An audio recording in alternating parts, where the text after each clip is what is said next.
look, human beings, we can't help ourselves but compare ourselves to others. And comparison is the deadliest thing we can do to ourselves, because we will always come up short. And all it does is exaggerate all of our insecurities.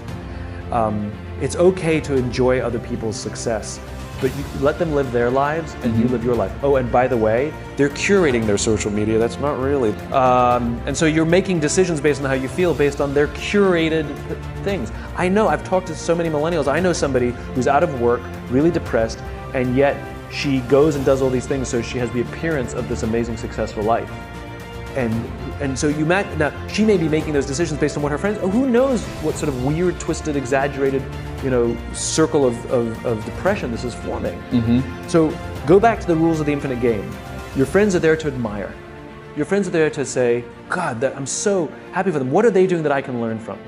I'll give you an example. So we can all fall into this trap. So, in my business, authors and speakers and folks like us, we're all comparing ourselves to each other, and sometimes it can get silly and competitive. And now and then there was this one author who I hated for no reason. He's very smart, his work's incredibly good, he's incredibly well respected. I respect him, but I hate him. And I would check the rankings of his books. And when I was ahead, I'd be like, yes. And when he was ahead of me, right, it would drive me crazy. And I had this weird abstract competition.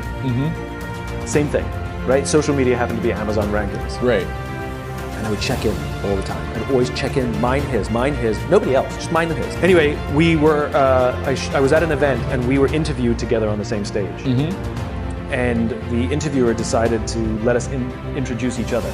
So I went first. I had to introduce him. And this is what I said. I looked at him and I said, you make me very insecure. I said, because all of your strengths are all of my weaknesses. And every time I see you do well, it just reminds me what I'm bad at. That's how I opened up. He turned to me and he said, funny, I feel the same way about you. And now we love each other. Because I realized that he's really good at what I'm bad at. So by me getting to know him and really learning to love him, I'm realizing I'm getting better at those things. And I'm taking more pride in the things that I'm good at rather than thinking I have to be good at everything he's good at. Right? So it's healthy to grow our own strengths and rather than be intimidated by the strengths of others.